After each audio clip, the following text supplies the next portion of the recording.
حضرت عمر فاروق رضی اللہ تعالی عنہ، یہ خلیفہ ثانی ہیں۔ عمر بن خطاب، ابو حفص عمر بن خطاب العدوی القریشی آپ کا نام ہے، لقب آپ کا فاروق ہے۔ 586 سے 590 کے درمیان آپ کی عیسوی میں پیدائش ہوئی ہے۔ وفات 6 نومبر 644 عیسوی مدینہ میں ہوئی ہے۔ ابوبکر صدیق رضی اللہ عنہ کے بعد مسلمانوں کے دوسرے خلیفہ راشد محمد صلی اللہ علیہ وسلم کے پیارے محبوب کے سوسر ہیں حضرت عمر فاروق رضی اللہ تعالی عنہ کی بیٹی حفصہ، جو حافظہ قرآن ہے، پیارے نبی کی زوجہ تھی، تاریخ اسلام کی شخصیات میں سے ایک اہم شخصیت ہیں۔ عشرہ مبشرہ جن 10 لوگوں کو دنیا میں جنت کی بشارت ملی ان میں سے ایک ہیں۔ علماء زاہدین صحابہ میں سے ہیں۔ حضرت ابوبکر صدیق کے بعد منصب خلافت پر فائز ہوئے ہیں۔ ایک باعظمت، انصاف پسند، عادل حکمران ہیں۔ ان کی عدالت میں مسلم غیر مسلم دونوں یکساں تھے۔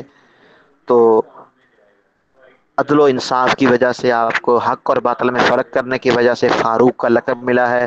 آپ نے اپنے خلافت کے دور میں بہت سارے کارنامے سر انجام دیے ہیں۔ ہجری تقویم کے آغاز کے بانی ہیں۔ بہت ساری فتوحات حاصل کی ہیں۔ بڑی بڑی سلطنتوں کو زیر نگین کیا ہے۔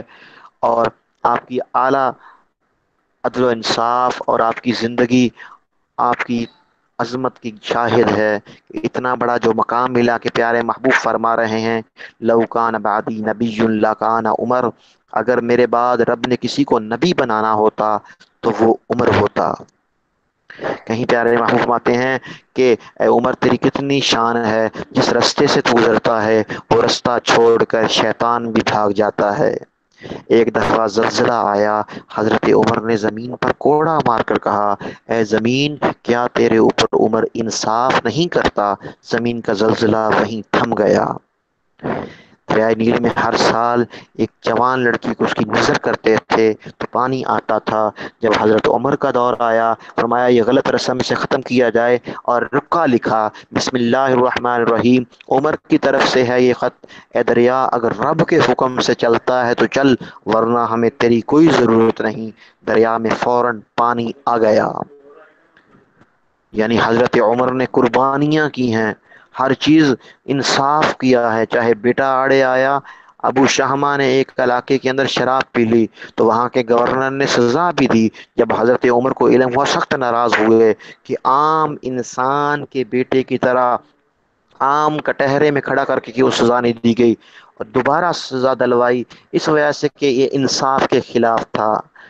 یہ تھا حضرت عمر کا انصاف۔ ایک دفعہ مسجد کے اندر جمعہ کا خطبہ دینے لگے، ایک عام آدمی نے کہا رک جائیں حضرت، خطبہ بعد میں دیجئے، پہلے میرے سوال کا جواب دیجئے۔ آپ نے فرمایا سوال کیجئے۔ اس نے سوال کیا، مال غنیمت آیا تھا، ہر کسی کو ایک چادر ملی ہے، آپ کے پاس میں 2 چادریں دیکھ رہا ہوں، آپ نے انصاف نہیں کیا۔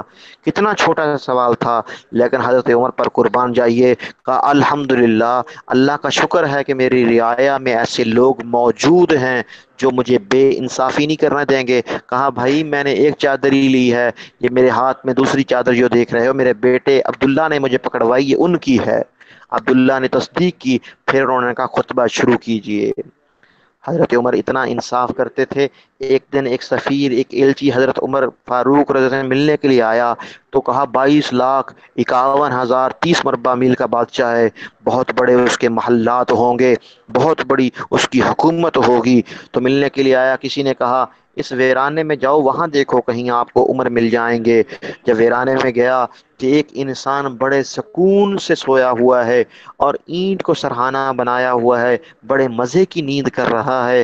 اس نے کہا یہ ہے عمر جس سے پوری دنیا کانپ رہی ہے، ڈر رہی ہے، آج میں اس کا خاتمہ کر دیتا ہوں، پوری دنیا کا ڈر ختم ہو جائے گا۔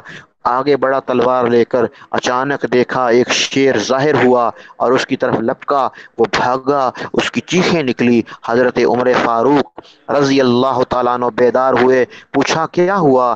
کہا کہ آپ نے انصاف کیا ہے، آج آپ سوتے ہیں، شیر آپ کا چوکیدارا کرتے ہیں۔ یہ تھا حضرت عمر کا انصاف۔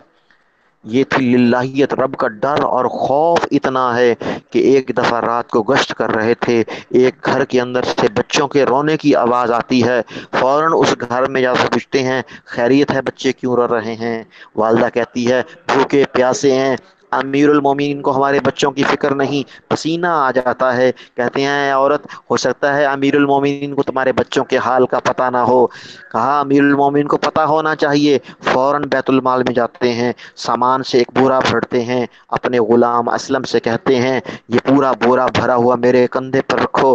غلام عرض کرتا ہے آپ آقا ہیں، امیر المومنین ہیں، میں اٹھاتا ہوں۔ اسے جواب دیتے ہیں اے اسلم، قیامت کے دن میں اپنا بوجھ آپ اٹھاؤں گا، تم نہیں اٹھاؤ گے۔ وہ غلہ لے کر اس عورت کے گھر پہنچتے ہیں، وہاں جا کر خود اپنے ہاتھوں سے حریرہ تیار کرتے ہیں۔ آگ نہیں جلتی، پھونکے مارتے ہیں، کھانسی آ رہی ہے، بار بار دھواں چڑھ رہا ہے۔ ذرا تصور کیجئے، روایات میں آتا اتنا دھواں تھا حضرت عمر کی داڑھی سے دھواں نکل رہا تھا۔ حریرہ تیار کر کے بچوں کو پیش کرتے ہیں، بچے کھا کر خوش ہوتے ہیں۔ حضرت عمر فرماتے ہیں اب دل چاہتا ہے جتنا دیر روتے دیکھا اتنا دیر ہنستے دیکھوں۔ وہ عورت کہتی ہے امیر المومنین ہونے کے مستحق آپ تھے، آپ کو عمر ہونا چاہیے تھا۔ اس عورت کو کیا معلوم یہ اس کے بچوں کی خدمت کرنے والا امیر المومنین ہی ہے۔ یہ دیکھیں ان کی خدمت رعایا کی، پوری پوری رات گشت کیا کرتے تھے۔ ایک دن رات کو گشت کر رہے تھے، ایک گھر کے اندر سے آواز آتی ہے، ایک عورت اپنی چھوٹی بیٹی کو کہتی ہے دودھ میں پانی ملا دو۔ وہ بچی کہتی ہے امیر المومنین نے تو روکا ہوا ہے پانی ملانے سے، اماں میں پانی نہیں ملاؤں گی، کیوں؟ تو والدہ کہتی ہے امیر المومنین تو اپنے گھر میں ہوں گے، ان کو کیا معلوم، تم ملا دو۔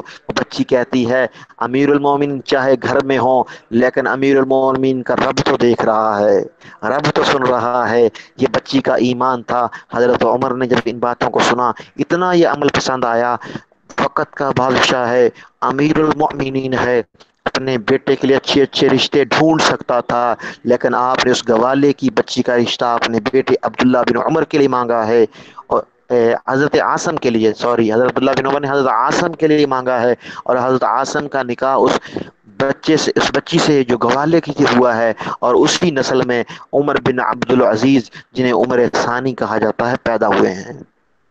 تو یعنی وہ تقوی کو دیکھتے تھے، للہیت کو دیکھتے تھے، رب کے ڈر اور خوف کو دیکھتے تھے۔ یعنی اتنی بڑی قربانیاں جب دیتے ہیں پھر رب مقام بھی عطا کرتا ہے۔ پھر پیارے 22 جگہوں پر، 22 مقامات پر قرآن پاک میں وہ آیات ہیں جب حضرت عمر پیارے محبوب کو مشورہ دے رہے ہیں یا کوئی الفاظ ادا کر رہے ہیں، رب انہیں قرآن بنا کر اتار رہا ہے۔ حضرت عائشہ صدیقہ طاہرہ مطہرہ پر بہتان لگایا گیا، پیارے محبوب نے حضرت عمر سے مشورہ کیا تو حضرت عمر نے فرمایا سبحانک ھذا بہتان عظیم، اور رب نے اسی کو قرآن بنا کر اتارا ہے۔ تو اللہ تعالی ہمیں حضرت امیر المومنین کے نقش قدم پر چلنے کی توفیق عطا فرمائے۔